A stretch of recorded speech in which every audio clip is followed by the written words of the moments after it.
Now, the other big thing that's extremely dangerous, and I think it's a disqualifying act for Governor Pritzker. He should be disqualified from office for this alone. The way he talks about law enforcement is horrific.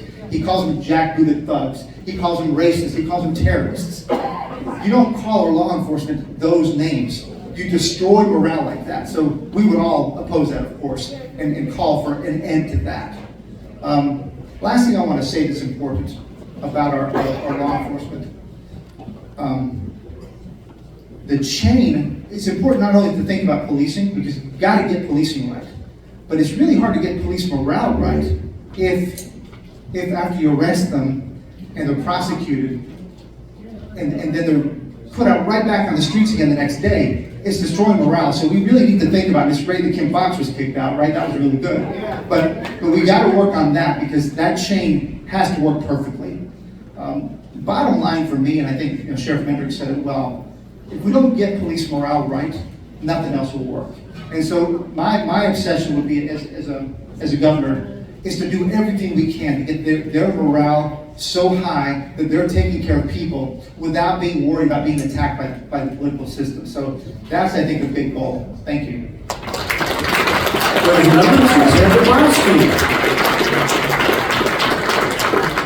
Well, believe it or not, time flies when you're having fun, and we're having fun tonight, right? We're learning a lot, we're hearing from some leaders, we're having a good time, and we've already come to our final question before our closing statements this evening. We've come to our final question of the evening. They'll probably stick around afterwards if you want to talk to them one-on-one for a while. Aaron Del Mar will be first in our final round of questioning tonight. And Aaron, I want to ask you, what is your plan to attract new businesses, strengthen small enterprises, and prepare our workforce for the jobs of the future? Thank you for the question. You know, I think that if you want to learn and you want to help small businesses and inspiring entrepreneurs, you probably should talk to them. I'm one of them. You know, I came back from Indiana. Thank you. I came back from Indiana University in the Olympic Training Center in 2002, and I was getting prepared to be a single dad. And I wanted to be an entrepreneur. I wanted to build a business. And I started my company in my father's basement right over there. He used to call me the mole, living in his basement, because I only came out to work and to eat. And I was able to start a business in Illinois. Not because of Illinois, but in spite of Illinois. And after hard work of over 20 years, I was able to build my company and scale it and replicate it nationwide and make it into a multi-million-dollar company. From my father coming from the Philippines legally in 1974 to me being born in 1978 to building a company that I'm proud of my family. This company was affording me the opportunity to buy other companies and to build into other industries. And my family and I were very fortunate that we had the United States and we had our resources and our family and our faith to be able to build. And we're able to build it. We own over 100,000 square feet of commercial property in Palatine. We own 4 different businesses that we had built and started. We didn't inherit a thing. Nobody gave us nothing. We had to crawl with our own 2 feet and work to build it. And if we want to do that in Illinois, we need to be able to give people the opportunity and the resources. And you know what? Make it a little bit easier than I had. You know, my son, who was here earlier today, started his own company. He's 20 years old and graduated, or 22 years old and graduated college. And he did his first event and it was an epic failure. He's like, Dad, I did all this work and I didn't make any money. I go, son, when you do 1,000 more of those, then you will become successful. Because that's what it takes. And that hard work, that grit, changed my life. It made me the person that I am. And has given me the skills to be able to be in front of all of you. My dad would never imagine when he came here and said that I'd be standing in front of you. That hard work and effort to build my company, to scale it, to give my children everything that they need and most of what they want, is what those skills are going to be the ones that Darren and I use to reform, to rebuild, and to work in Illinois, and to make it easier for the next group so we can get that growth. So we can get more people and inspire more people to build their businesses here. Not in Indiana, not in Texas, not in Tennessee, but here. Where all we do in Illinois is burden them with taxes and more taxes. They're tax upon a tax. This could be the greatest state and the greatest country in the history of the world if we can get the right leadership at top. Mr. Aaron Delmar.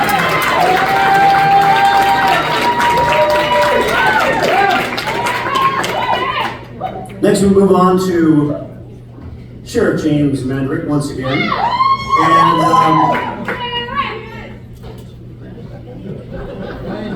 actually, I can have that out of order. I've got that out of order. You've got a couple more minutes to think about it. We're going to go over to Ted Dombrowski once again now and ask the same question to Mr. Dombrowski. What is your plan to attract new businesses, strengthen small enterprises, and prepare our workforce for the jobs of the future?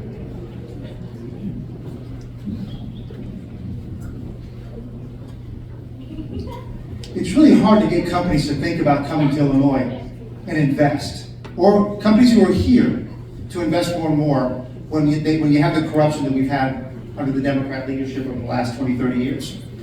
And as I've done this campaigning, I went to one donor, prospective donor, and he showed me a map on his wall of all the states where he's expanding his business, and he showed me it was Virginia and Georgia and Alabama.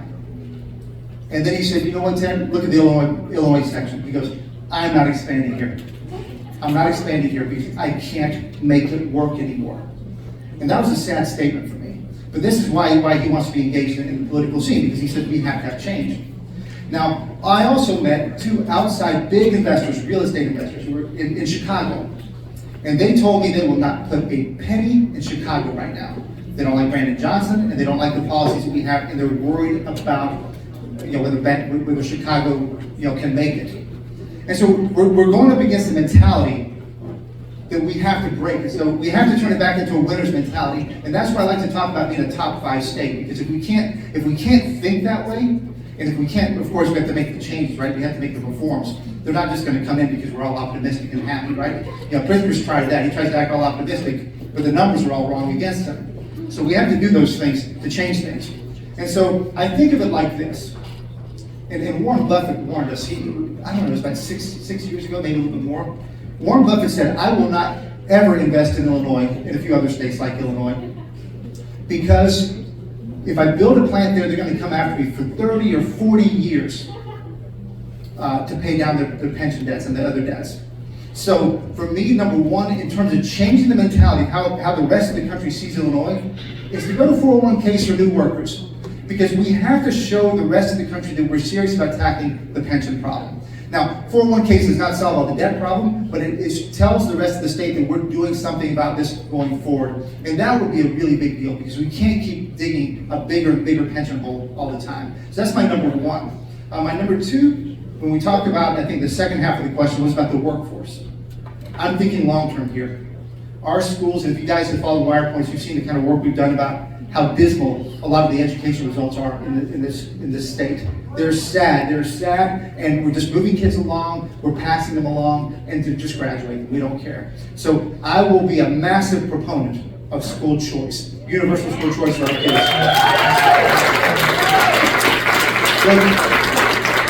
We have to make public schools better, because public schools are not going away, but we better give those families who are trapped in failing schools some other choice. And I think we need to empower moms, we need to empower dads, grandmas, whoever is taking care of those kids. That's a big deal for us. Thank you.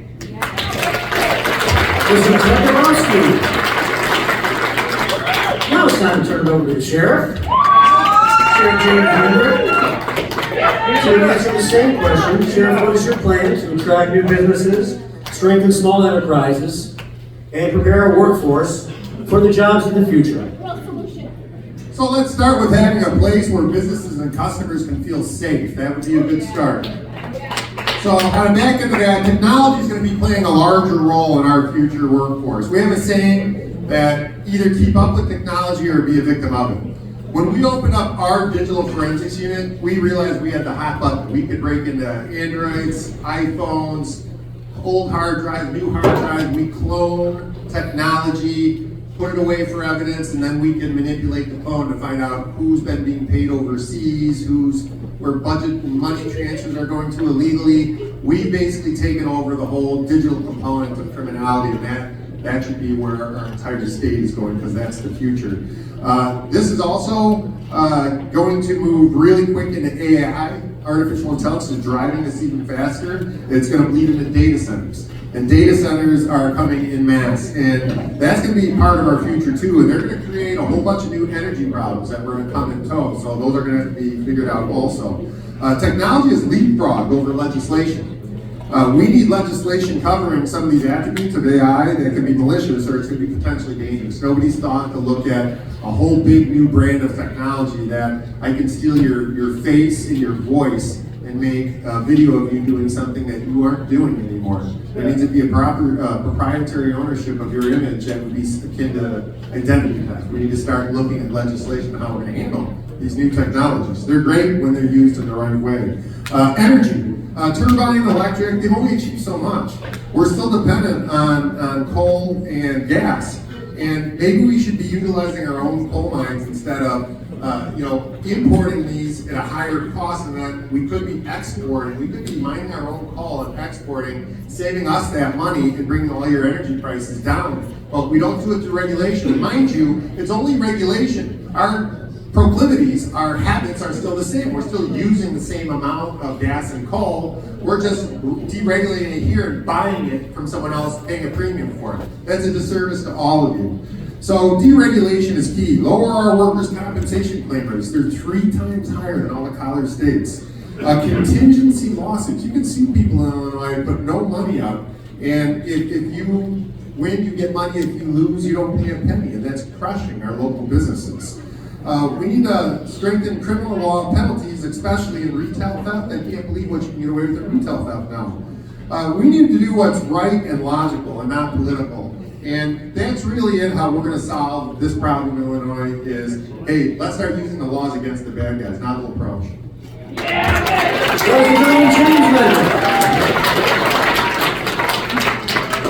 Well, that concludes the question portion of tonight's First Look Forum. We're not finished yet, though. It is time to proceed with our closing remarks, allowing each candidate 3 minutes or so to make a final statement. And then I'm sure the candidate's going to stick around. Andre's hanging around over here. He might have something else to say, too. So we'll bring him back on the mic in just a few minutes as well. I know we want more questions. But let's go ahead and start by letting these gentlemen conclude the question portion of tonight's statement by making their closing remarks. And we start with Ted Dabrowski with his closing remarks this evening.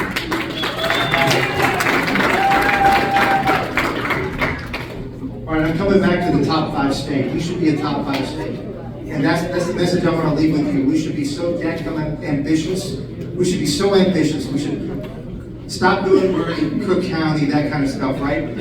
We can make change, and I think it starts with the leadership. Number 1.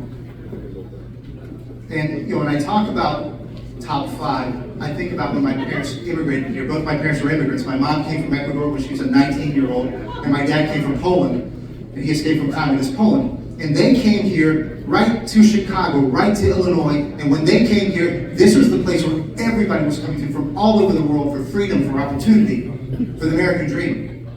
And that's always been my thought, my vision, my memory of this place. And we should fight to get back to that. Now, I should say that both my parents came legally. That's important to say these days. And they both became citizens, okay, so that's important. Look, this is a great state, and you all have a decision to make. Look, we're all after Pritzker. Pritzker needs to go, and I think everybody agrees on that. But you guys here have to make a decision. We've got 3 of us here. There might be a couple more candidates out there somewhere. And you guys have to decide. And I'm going to tell you that I think that the biggest thing you have to think about is who can beat Pritzker. And look, I have to say, I supported Darren Bailey last time strongly. I back him strongly. I worked with his wife Cindy on education data and things like that. Okay? But we know that in the end they fell short up here, largely up here. And that's tough. So that's one thing you have to think about, who can beat Pritzker. Number 2, you have to think about principled leadership.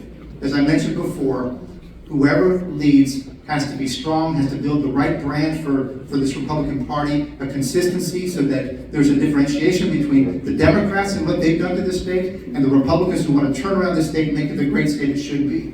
And I promise to lead in that way and to be a principal leader for you guys. Thank you very much. Ladies and gentlemen, Ted Kowalski. Thank you so much. And now we would like to hear the closing remarks of Sheriff James Menrick. Sheriff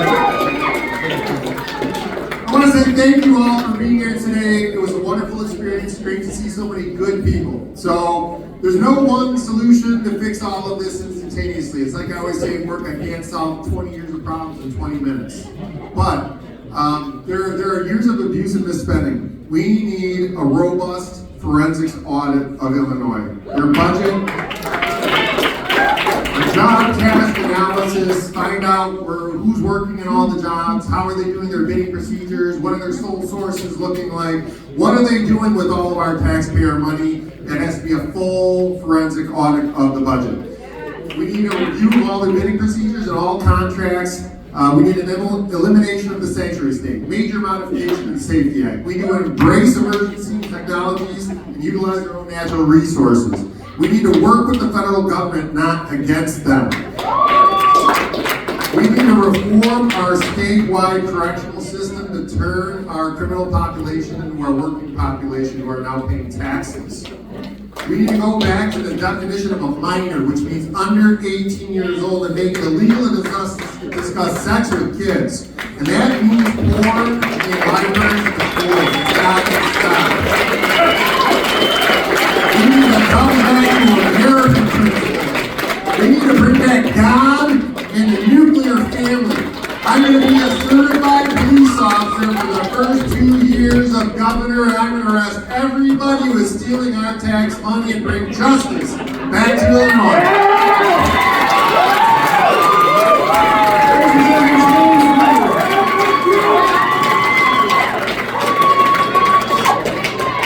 And with the final statement of the night, we turn things over one more time to Mr. Aaron Del Mar.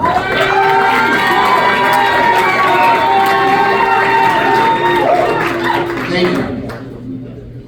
You know, I'm kind of an old school guy. I like to just cut through the BS. Darren lost in 2022. It wasn't by a small margin. It's a fact.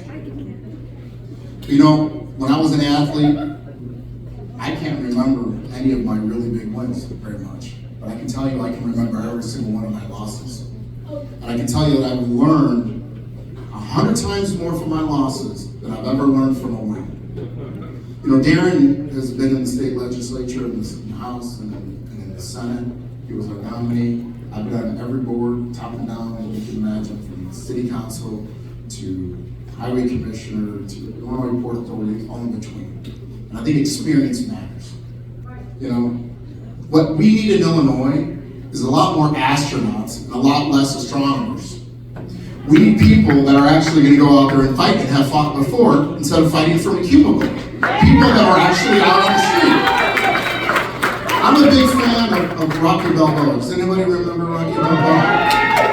Right. He didn't win the first Rocky. Nobody forgets that. He figured it out. He worked hard. And Rocky 2, he beat Apollo Creed.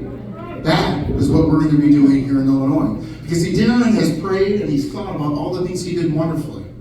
But then he went and studied all the things that he did wrong. And I can tell you, that's probably why I'm standing here on stage. He wanted somebody that talks like I do, that understands the southwest side of Chicago, and the city of Chicago, and the suburbs. You know, people will say, Aaron, you're running for lieutenant governor. How could you do that as a former cage fighter? Right? I fought 13 times in a cage. People say, I'm a fighter for this, I'm a fighter for that. I'm the only real fighter in this room. I just think that makes me uniquely qualified to be a Republican in Illinois. Because we can all be nice and we can be cordial up here on stage, but if you're going to throw a punch, I throw a lot of punches, and I promise you mine punch a lot harder. So, if you want somebody that's going to be J.B. Pritzker, you're going to want to fight him. Not that somebody that's going to be eaten up like an appetizer in the first 2 minutes. You want to fight him. So ladies and gentlemen, I'm proud to tell you that Darren McGinley and Aaron Delmar are fighters.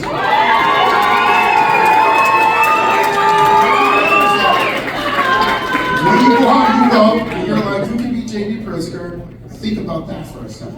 Who's not going to just absorb blows, but who's going to take the fight to him?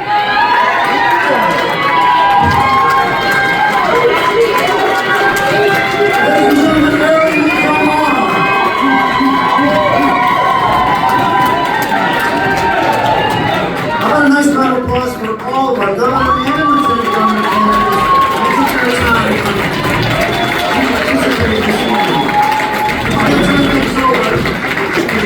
I think I got us back on time, but here ruin that and get us back off time is Andrew Lorario, Kane County GOP Chairman, taking over the microphone. Thanks.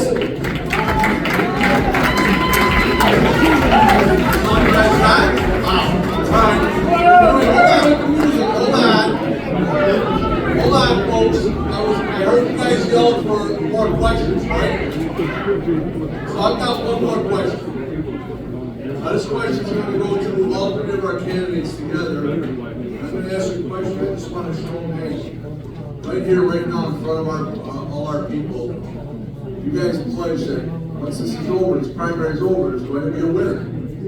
Okay? Do you pledge to support each other in that fight? Because ultimately, at the end of the day, it's not about us, it's not against us, it's about beating the hell out of J.B. Pritzker. Show of hands. Hold up. I will make a commitment to support vigorously and vote for every person that's on this stage. I'm not talking about anybody else.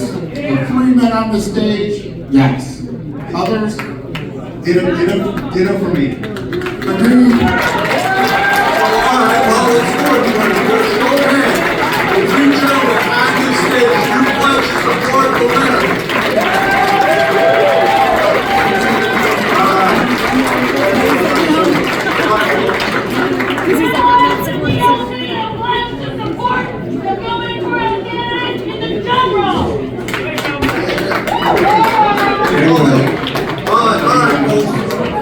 Well, you know what? First of all, in closing, remember about that QR code, okay? We need your support, we need your help, and if you're here, All right, we're gonna cut the live here. KGOP.org, get involved, help us, we need your help. I want to thank my friend, They all did good. Mark, for Three doing a good phenomenal candidates. job. Thanks as well to our candidates for taking time to join us and thank you to the Roundhouse. Provide this wonderful venue to our major club members. Appreciate everything you do for us. Stick around, folks, talk to the candidates, talk to some of the other candidates, and have a good night.